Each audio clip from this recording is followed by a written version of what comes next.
उठाव की खबरें तो आ रही थी, लेकिन उन्होंने अभी तक चुप्पी साध रखी थी। 8वीं बार शपथ लेते ही जमकर भड़ास निकाली।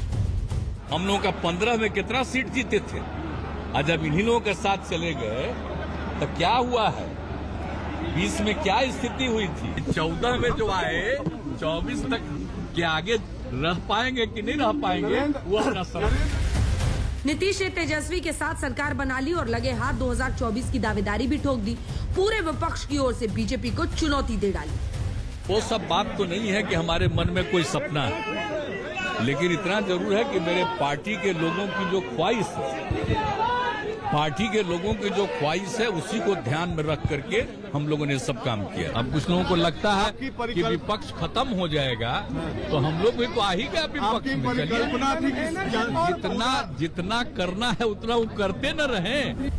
चाचा आगे आगे, भतीजा पीछे पीछे। पहले दोनों के टारगेट अलग थे, अब दोनों के दुश्मन एक। ताकत दोगुनी हो गई है। मजबूती के साथ बिहार को ऊंचाइयों तक ले जाना है, बिहार के लोगों की तरक्की हो, इसको लेकर के हम और आदरणीय नीतीश कुमार जी मिल करके दिन रात मेहनत करके बिहार आगे बढ़े, इस दिशा में हम लोग काम करेंगे। जब वक्त था बिहार के लिए विशेष राज्य दर्जा देने का, विशेष पैकेज देने का, अभी भी तो है ना केंद्र में। अरे इतना तो उनको बोलिए वहां भी धरना दे दें, दिल्ली भी बैठ जाएं, प्रधानमंत्री कार्यालय के बाहर बैठ जाएं और कम से कम बिहार को उसका वाजिब हक तो दिलाएं।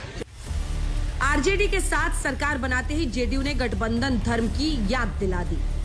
हमारे विधायकों ने भी लिखित समर्थन दे दिया कि हम राष्ट्रीय जनतांत्रिक गठबंधन में है, जो यहाँ सरकार बनी है उसका हम समर्थन करते हैं। उसके बाद 6 गो विधायक को तोड़ेंगे। गठबंधन धर्म का पालन कर रहे थे। यही गठबंधन धर्म अटल जी ने जो निर्माण किया था एनडीए का, यही गठबंधन धर्म था। ये गठबंधन धर्म नहीं था। एक तो ये झूठा प्रचार किया जा रहा है कि आरसीपी सिंह को बिना नीतीश कुमार की सहमति के केंद्र में मंत्री बना दिया गया। तो उन्होंने आरसीपी सिंह का नाम दिया और ये भी कहा कि देखिए ललन जी थोड़ा नाराज होंगे, उनका भी ध्यान रखना पड़ेगा, लेकिन उन्होंने एक नाम दिया और वह भी नाम आरसीपी सिंह का था। बहरहाल नीतीश और तेजस्वी सत्ता पर काबिज होकर गलबहियां कर रहे हैं, तो दूसरी ओर चंद घंटों के भीतर सत्ता पक्ष से विपक्ष में पहुंची बीजेपी विश्वासघात दिवस मना रही है।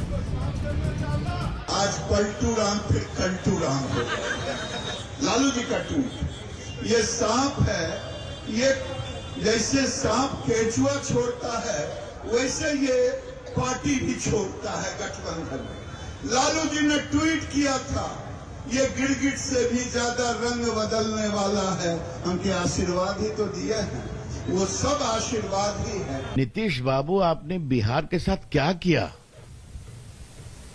उसी बदहाली, अपराध, किडनैपिंग, वसूली के रास्ते बिहार के और बिहारियों को ठेल दिया। हर घर में लड़ाई होती है, हर भाई में। सियासत में कुछ भी स्थायी नहीं होता।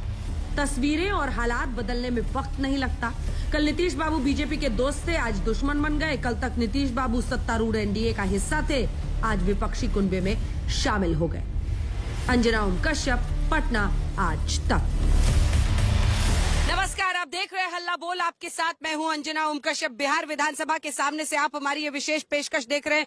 इस रिपोर्ट के जरिए आपने पूरी कहानी बिहार की राजनीति की समझ ली होगी। 17 साल में कोई अगर 8 बार मुख्यमंत्री पद की शपथ ले रहा है, बार बार साथी बदल रहा है, तो नीतीश कुमार की राजनीति पर भी चर्चा करेंगे। तेजस्वी यादव किस तरह से प्रबल नेता के तौर पर बिहार में उभर रहे हैं, चर्चा इस पर भी होगी। और बीजेपी के लिए आगे का रास्ता क्या होगा, बात इस पर भी होगी। सबसे पहले परिचय खास मेहमानों से करा देते हैं। हमारे साथ राजीव रंजन जी जुड़ गए हैं, जो कि नेता है जेडीयू के। अनिल साहनी साहब हमारे साथ जुड़ रहे हैं, जो कि एमएलए हैं आरजेडी की तरफ से। राजेश रंजन, पप्पू यादव जी